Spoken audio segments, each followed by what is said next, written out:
Alors nous commençons cette année un cycle sur les services publics avec l'idée qu'on s'intéresse au fait qu'ils sont en crise, mais aussi qu'ils sont devenus maintenant des enjeux de réorganisation, de réforme, puisque un certain nombre de textes et d'engagements ont été faits de les faire évoluer. La question du service public aujourd'hui est au centre du débat public. Il me semble d'une façon qui polarise des positions et qui rend difficile en fait un débat plus serein et posé sur les vrais enjeux qui se posent, notamment relatifs à la question du travail, à l'évolution du travail. Il y a d'un côté les tenants d'un réformisme qui cherche toujours à moderniser,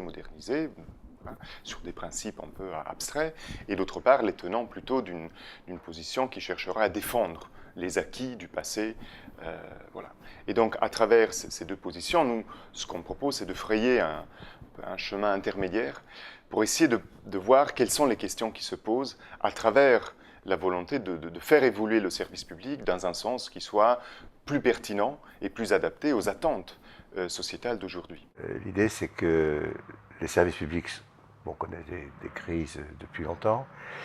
Des rapports nouveaux viennent de paraître et qui ambitionnent de le réformer. Mais en même temps, on voit bien que le service public concentre en réalité des questions qu'on rencontre partout, avec un effet de zoom et d'accélération des tensions qui font des services publics, en réalité, non pas une situation, comment dirais-je, archaïque, comme souvent on le lui dit, mais plutôt laboratoire. Et d'une certaine manière, des situations dans lesquelles se jouent des scènes qui ne se sont pas jouées, ou ne se jouent pas à cette intensité dans les autres organisations,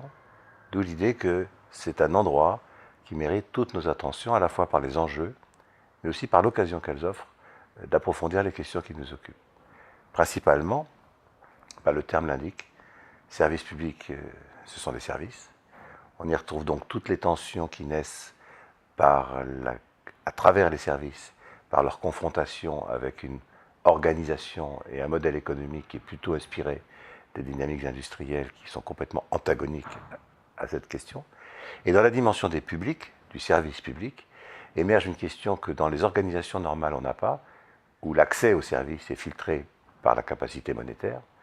Normalement, dans les services publics, cette capacité monétaire ne joue pas, de sorte que ce sont des services universels. Et la conjugaison d'un service à tous, mais qu'on rendrait à chacun, crée une situation de tension maximale, qui est une véritable, je répète, situation laboratoire pour toutes les organisations qui cherchent toujours à combiner le maximum de monde et la singularité de la réponse. Concilier le standard et le singulier, c'est le défi. Et dans ce défi, des questions essentielles émergent, qui sont des questions de société aujourd'hui majeures. La question de la coopération.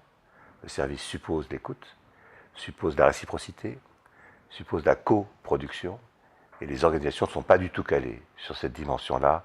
et sur ces modes d'engagement. Quand bien même elles les appellent, elles ne les comprennent pas et elles ne savent pas les piloter. L'autre dimension, c'est la question de la présence, c'est la question du territoire, et c'est donc la modalité de l'inscription des corps dans une économie qui, quand bien même elle serait regardée d'un point de vue très macro, comme service public, ne peut pas faire l'impasse sur cette dimension qui m'interpelle de manière extrêmement problématique. D'un côté, il y a la question du service.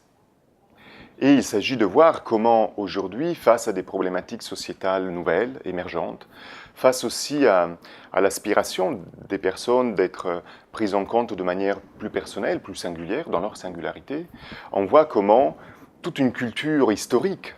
où le service public est pensé comme une administration de prestations, sur un principe d'égalité de la solution pour l'ensemble des personnes, n'est plus tellement adaptée avec ces nouvelles attentes. Donc, se pose la question de comment passer de ce principe de prestation à quelque chose qui relèverait plus d'une capacité à se relationner avec la diversité des besoins et des attentes des populations en fonction des différentes problématiques.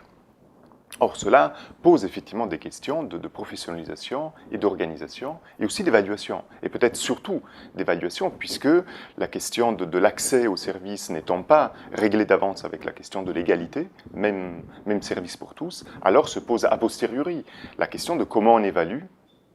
la pertinence des solutions qui ont été proposées aux personnes une fois que cela a été fait. D'autre part, une autre question, c'est celle, en fait, à travers la question du public. La question du public pose la question de la gouvernance et des formes d'organisation du travail. Et là, on peut se poser la question, est-ce que la puissance publique, aujourd'hui, est la mieux à même de soutenir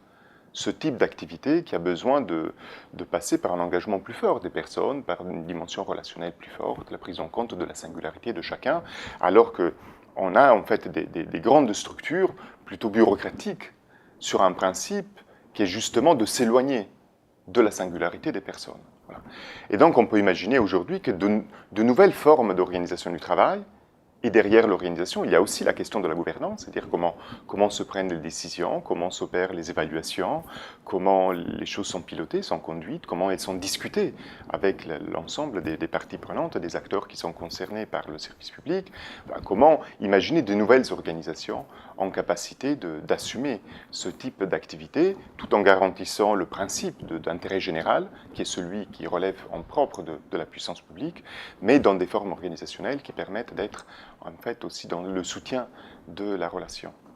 Le but, c'est d'organiser comme toujours une résonance entre une actualité telle qu'on l'aperçoit, une activité qui est la nôtre, et une mise en scène publique qui permet de faire avancer les idées, et incidemment une communauté de réflexion, d'action, qui est le moyen, la ressource nécessaire sans laquelle chacun, dans là où il est, trop isolément, n'arrive pas à s'en sortir. Aujourd'hui, plus que jamais, on le voit, l'actualité le dit,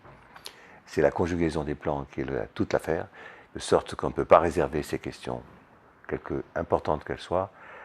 au niveau le plus important, ou inversement considérer qu'elles relèvent de l'intendance locale. C'est cette résonance qui est en jeu, cette résonance, ça s'appelle l'activité collective. Et c'est de ça, au final, plus qu'ailleurs, le service public est porteur. La manière qu'on propose d'aborder cette question, ce n'est pas de tracer des grands principes ou un grand schéma général qui permettrait de dessiner le modèle idéal de demain, mais c'est plutôt de partir en fait de nos expériences, des expériences des personnes qu'on va inviter pour voir comment chacun essaye de travailler toute une multiplicité de questions qu'on rencontre à travers ces enjeux. Et donc on va inviter soit des personnes qui réfléchissent à cette question de l'intérieur, donc de l'intérieur d'administration ou de services délégataires ou de personnes qui travaillent à l'intérieur des différents services, ou alors en appelant en fait en témoignage des collègues intervenants qui ont été amenés à intervenir dans des hôpitaux, dans des services de la justice, dans des universités, à l'éducation nationale, pour voir comment, à travers l'intervention, émergent des questions qui sont les questions vivantes sur lesquelles nous avons besoin de réfléchir et de nous positionner pour petit à petit arriver à dessiner les nouveaux contours de ce service public souhaitable.